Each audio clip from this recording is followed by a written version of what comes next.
Good afternoon. Today is Monday, May 9th, 2022. Today, the Episcopal Church in America remembers Dame Julian of Norwich, sometimes known as Mother Julian or Juliana of Norwich. She was born in 1342 and died sometime around 1417. During her lifetime, she experienced the first two waves of the Black Death in England, which killed more than 50% of the population. She may be one of the most captivating women of the Middle Ages, but we know very little about her life. In 1373, at the age of 30, she fell dangerously ill. When she received the last rites and seemingly on the brink of death, she experienced a series of visions, or what she called showings, of Christ that not only cured her, but also compelled her to write. She went on to author two first-person accounts about her mystical experiences, which today are known as the Revelations of Divine Love. This is the earliest surviving book in English written by a woman. Scholars have long acknowledged the uniqueness and significance of the so-called short and long text that make up Julian's work, particularly at a theological level. Strikingly, she characterizes Christ as a mother, likening divine love to maternal love. She writes, "The mother can give her child to suck of her milk, but our precious Mother Jesus can feed us with himself, and does most courteously and most tenderly with the sacrament of the Eucharist."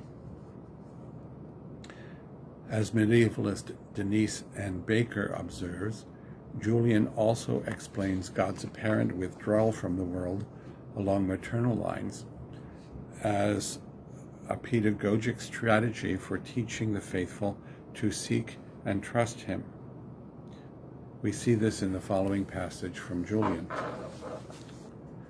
"And if we do not then feel ourselves eased, let us at once be sure that Jesus is behaving as a wise mother. For if he sees that it is profitable to us to mourn and to weep with compassion and pity, he suffers that until the right time has come out of his love. And then he wants us to show a child's characteristics, which always naturally trusts in its mother's love in well-being and in woe."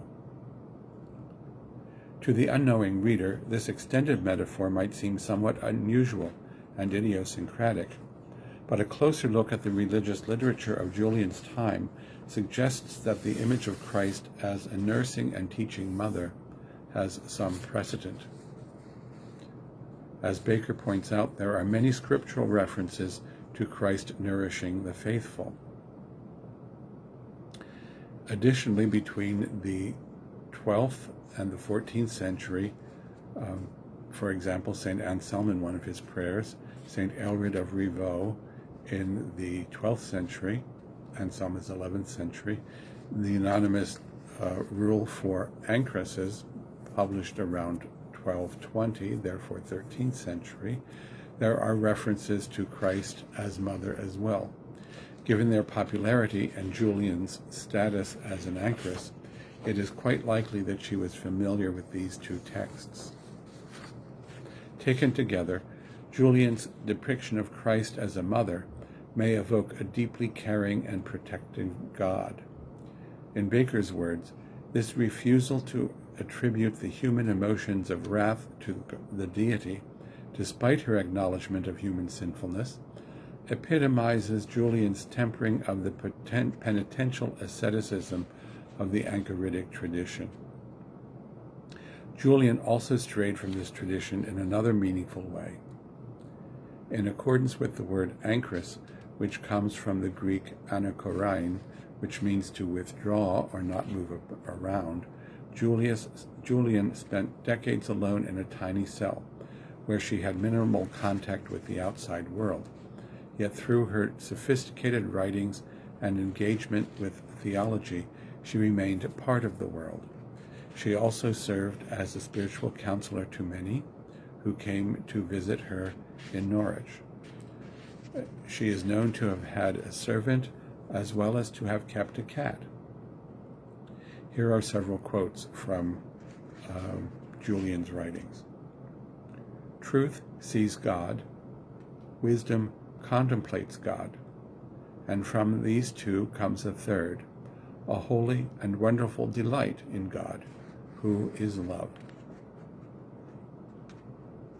Lord, let not our souls be busy inns that have no room for thee or thine, but rather quiet homes of prayer and praise, where thou mightst find company, where the needful cares of life are wisely ordered and put away, and wide-swept, sweet spaces kept for thee, where holy thoughts pass up and down, and fervent longings watch and wait for thy coming. And finally, from chapter 27 of the Revelations, the most famous quotation from Julian, all shall be well, and all shall be well, and all manner of things shall be well. I wish you a pleasant evening.